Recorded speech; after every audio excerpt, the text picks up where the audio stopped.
All right, hello from Minnesota.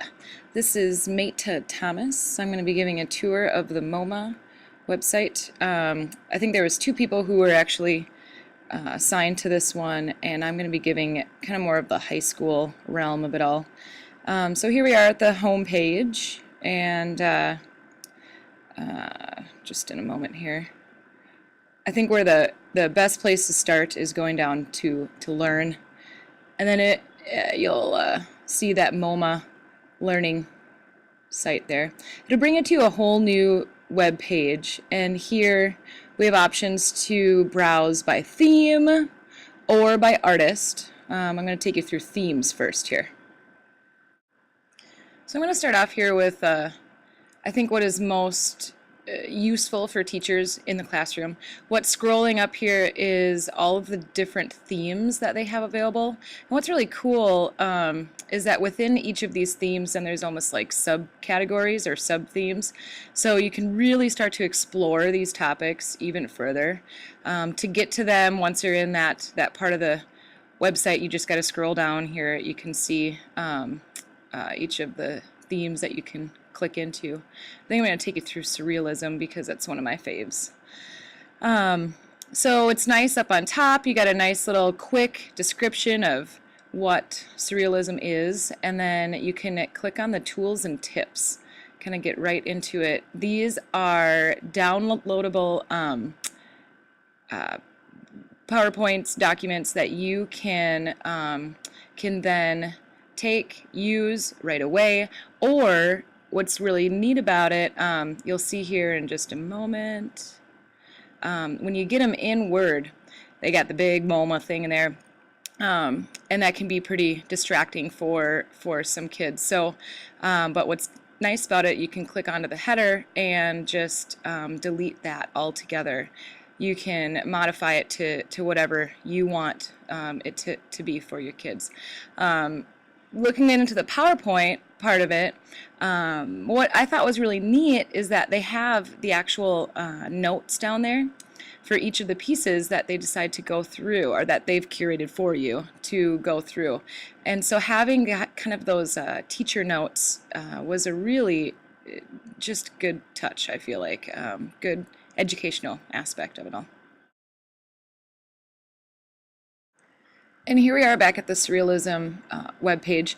On the left, these are all like those subtopics that you can click into to really explore Surrealism further. Let's click into objects and assemblages for a moment here. You're going to get a nice, concise, written description of the subcategory. And then they've also curated a couple objects, obviously, that they wanted to feature, that they have there at the MoMA. And if you scroll down a little bit further, you'll see more of the teaching tools that you would be able to again download and use in the classroom.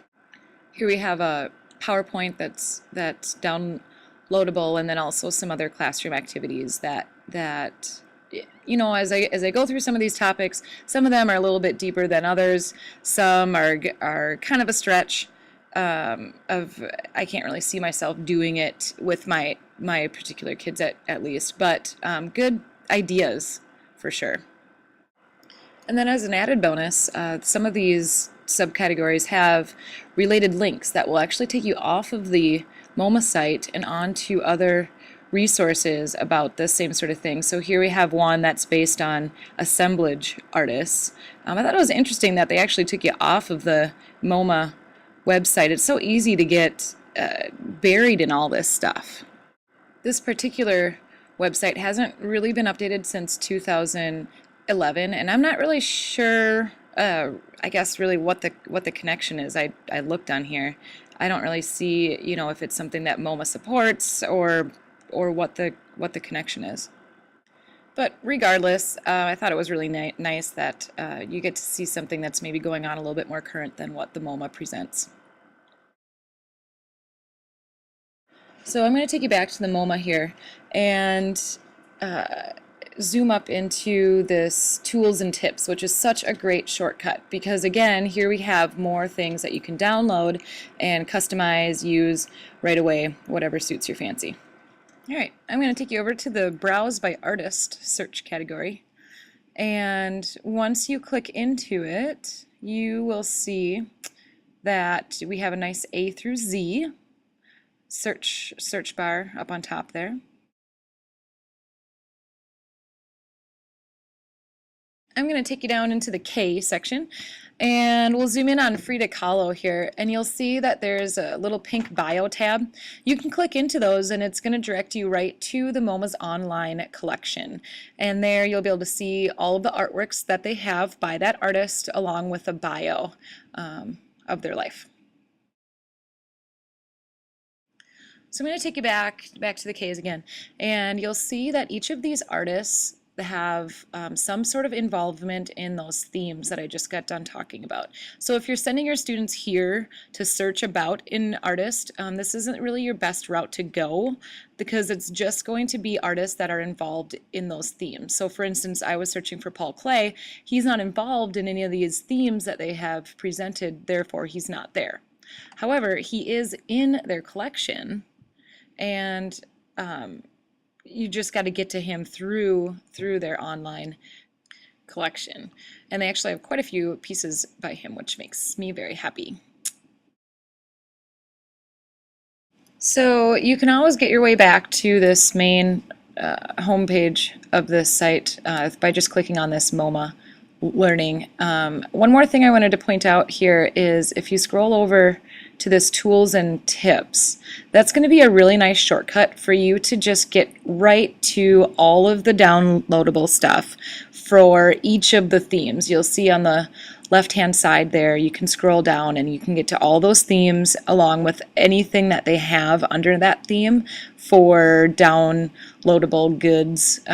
So it's just a really nice kind of one-stop shop for everything that you might be able to use in the classroom. All right, I'd like to point out one last thing, and it is this archive of guides for educators. And when we go into here, you're going to see some more kind of theme-based sort of stuff, but it's really specific, and some of it is stuff I wouldn't, I guess, typically teach in my classroom, at least. So, but regardless, they are downloadable PDFs that are very kind of scripty. There's a lot of words, and the pictures are black and white. So, you know, I guess in terms of our technological age, it's probably not something that I would use too much. I'd rather create a PowerPoint. But if you're a person who kind of craves that script, then this is definitely something for you. And I have one more thing I wanted to show you back at MoMA Learning, and that is the glossary of art terms. And what's really nice about it is that the terms are really concise, easy to read and understand. And some of the terms actually have videos attached as well. I wish that there was more of this, but regardless, it's really nice to have. All right, I'm going to take you back to where this venture started at MoMA.org. And from there on the bottom, you'll see our Explore, which once you click onto it, will take you to the collection. From here, you can do a straight up search, you can go by artist, you can go by different mediums. It's kind of up to you. All right, so once you click into the general collection, this will be the screen that you see. It has a very modern layout and all that.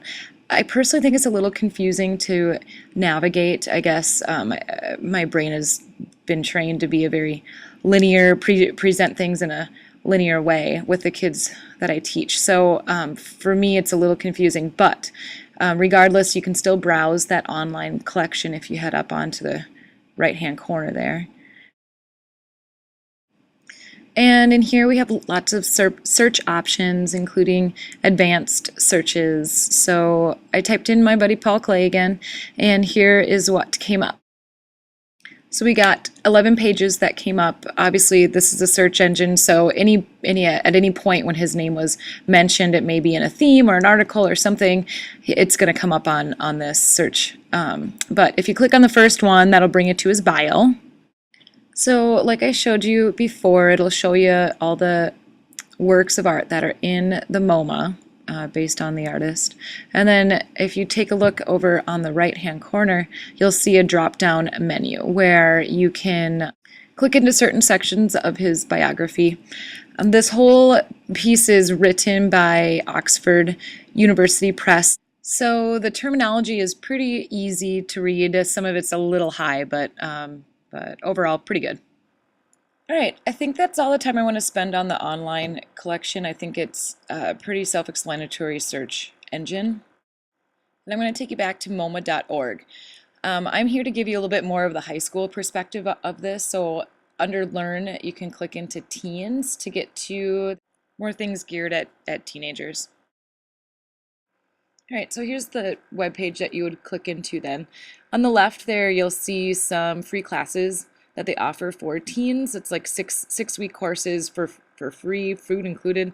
I thought that was interesting, but obviously you got to be there in New York City in order to do that.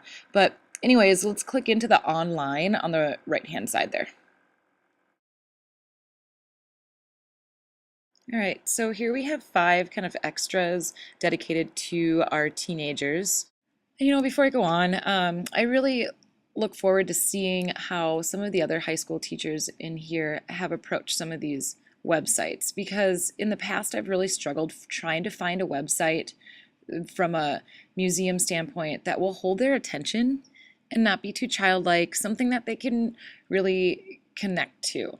I'll bring you through what they have here. I wasn't that impressed. All right, the first one I'm going to take you through is the MoMA Teens, and you'll see this screen coming up first. It takes kind of a while to load, but eventually it comes through, and then you'll see this.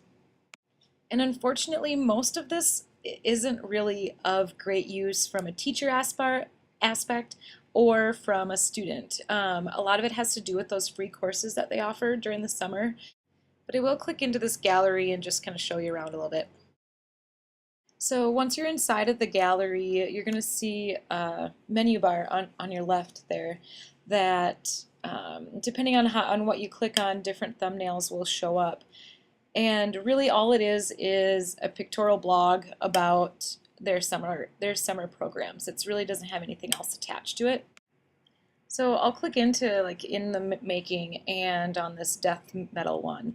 My guess is that this was one of their topics for that summer class of 2013, and you can click the arrow there and go to more pictures from that summer program.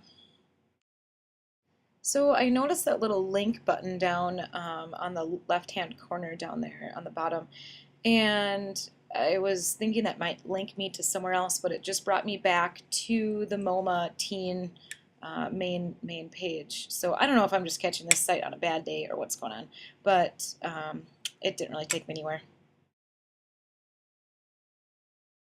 So really, for someone who does not live in New York City, there's really not much that this part of the website can do for you. All right, I'm going to take you into the podcast part of this now, and this will be the screen that you see when you get into it. What I did not like about it is that there's really not like a search option, so you really have to sort your way through it. If you have a specific artist in mind, you just got to look through it and see if they're there. I think the best way to go about it is to go down to the lower left-hand corner there. You're going to see the audio, videos, and interactive sites as well. Once clicking into the audio section of it, here are some of the categories that they've broken them down into. And I'm going to click into MoMA Talks here for a moment. And there's definitely a lot going on in this section. Again, you got to click into everything in order to find what you want. But there are artist talks, overview of special exhibits, poetry. Some of the artist talks I thought were pretty good. I found one in there of Chuck Close, and he's one that I always feature in my curriculum. But you'll have to search through it yourself to see what would fit for you. All right, clicking back to the main podcast page, you're going to see an option for videos as well. Some of those are better than others. Again, hard to sort through unless you really know what you're going in for. I would like to spend a little bit of time on this interactive piece though. So once in here, you'll see these are some of your options. A lot of these things end up linking back to something else, so you can get to some of these things in a variety of ways, which again, you can think of like a labyrinth. This is kind of it. I think from this list, the best place to go would be these online projects. These other things, there's like that Red Studio. I'm going to talk about that in a little bit. That one's for teens. MoMA learning, I've already talked about that. So like that's what I mean. It kind of circles around. Going through some of these interactive sites, the one that stood out to me is this print one. And throughout this interactive site, you can it gives you almost like a visual demo of how to go through each of these 4 types of printing processes. And it takes you step by step, and it involves clicking and moving the mouse around. I really thought this was something that I would definitely use in my classroom to describe these processes.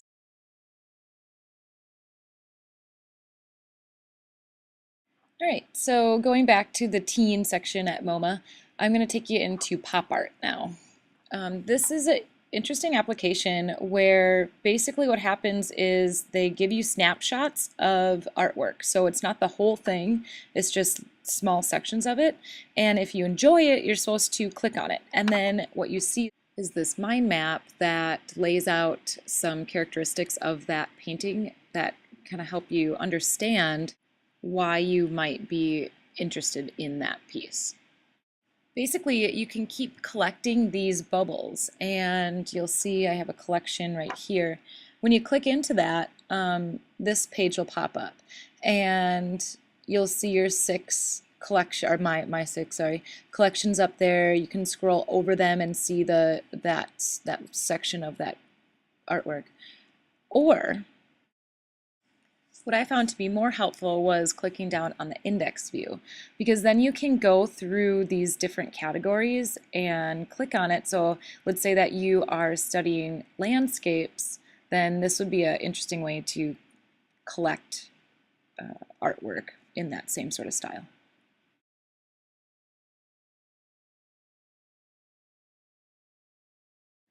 All right, back to the main teen webpage, and I was going to take you through our next one down, which is in the making archive. And I was really excited about this one because it talks about how there's activities that were developed by teens, for teens kind of thing. But when I click into it, there's nothing there. So I don't know if it's just a temporary faulty link or whatnot. I look forward to checking back to it though. All right, so instead I'll take you through our last section of the teen one, which is the Red Studio, and here's what you get directed to. Really, this has a lot of depth in this one. There's some interactive activities. Here you also start to see that labyrinth shining through again. From this page, there's a way to get back to that pop art that I showed you and all the podcasts, but then there's some new things as well that weren't seen in the other sections. Here are 2 of the online interactive kind of art creation apps, that kids could play around with.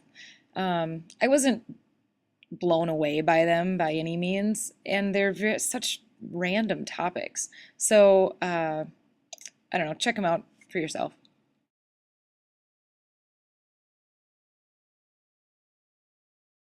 All right, the last thing I wanted to show you in here was this behind the scenes feature.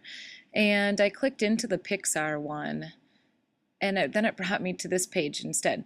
And so it looks as though they have featured topics that they have interviews on. So you'd have to keep checking back to see if there is a new topic that you'd be able to fit into your classroom. But anyways, once you click into it, there's a pretty in-depth view of the Pixar process. So it was a nice find.